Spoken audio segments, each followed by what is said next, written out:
So on June 5th, we had a full-scale exercise in Larimer County involving simultaneous events with mass casualties. The first one was at the ranch, and then followed shortly thereafter at the Justice Center.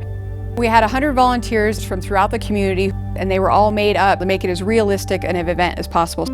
Part of the objective of this exercise was to stress our system. Can our system withstand that kind of pressure? And can we get the support that we need from our different agencies? So we started the exercise at the ranch with a simulated high school graduation and a dispatch to law enforcement stationed there. The initial information given to us was that we were working a high school graduation. While the graduation's going on, something happens. And they wouldn't tell us what it was that happened. All of a sudden, my dispatch comes across. At 1023, off entrance, multiple injuries. They tell me that they're getting multiple 911 phone calls. Person driving through the lot, running over people. Suspect had actually crashed the car in the parking lot. He made indications that he had a bomb in the back seat and he was going to blow the car up. And we had to start getting the folks moved out of the area. Shortly thereafter, at the Justice Center, we arranged a mock trial with protesters. We simulated a fire alarm going off in the building, followed by a car going through that crowd as well. To make the scenario realistic for the responders, we had all of the patients made up to have very realistic injuries like broken bones, and open head injuries, and severe bleeding. Over here! For the purpose of the simulation, we were notified that we were going to be dispatched to a fire alarm at the Justice Center. So once we arrived on scene, we noticed right away that there was multiple people out front that were injured. Police were arriving about the same time as we were. They need help, they need help! The first arriving officers became quickly aware that there was a suspect that was at large. The officers immediately needed to neutralize the threat to make sure no other people were at risk of him causing any more injury or death. You know, we cannot just jump in and just automatically go to work. We are no good to anybody if we get hurt as well. Due to the complexity of these two simulated events, an emergency operations center was set up to coordinate activities between both incident sites and our local hospitals. So as we are assessing the situation, Fort Collins PD notified us that there possibly was a bomb inside the vehicle. One of our highest priorities was getting everybody out of the hot zone and into an area of protection. I need you to leave the people that are hurt and go over here, okay? The suspect was barricaded in the car, a bomb in the back seat, and the guy had a thumb switch to detonate. So we'd have our regional SWAT team respond. Some of my cops paired up with the paramedics and fire and started rescue task force. They had to get to the folk here that were down and injured.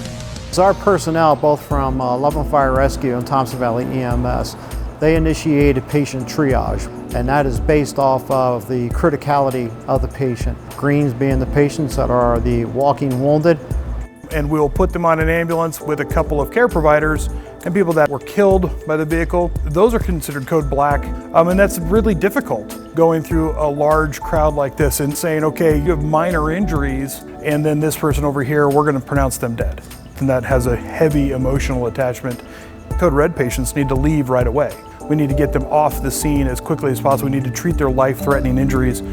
One of the biggest problems that we have is how do we actually get people back together? If people are injured and going to hospitals, how do we get a hold of people in the hospitals? How do we find them? This is where the Emergency Operations Center and the hospitals work together to unify patients and families.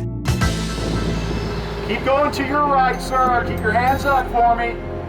The suspect finally agreed to surrender on his own, but we still had the issue of this unknown explosive device in his car. We called out the regional bomb squad.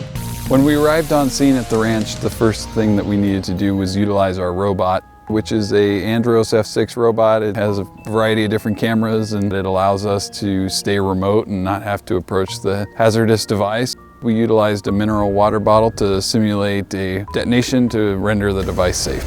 So at the Justice Center scenario, we had to approach a SUV that had a possible explosive device in the trunk. So the bomb suit that we utilized weighs about 80 pounds. It covers our entire bodies except for our feet and our hands. That allows us to get close to the device while still having our bodies protected.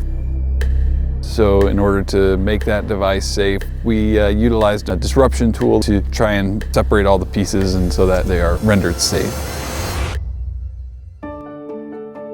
This exercise involved 37 different agencies from throughout Larimer County.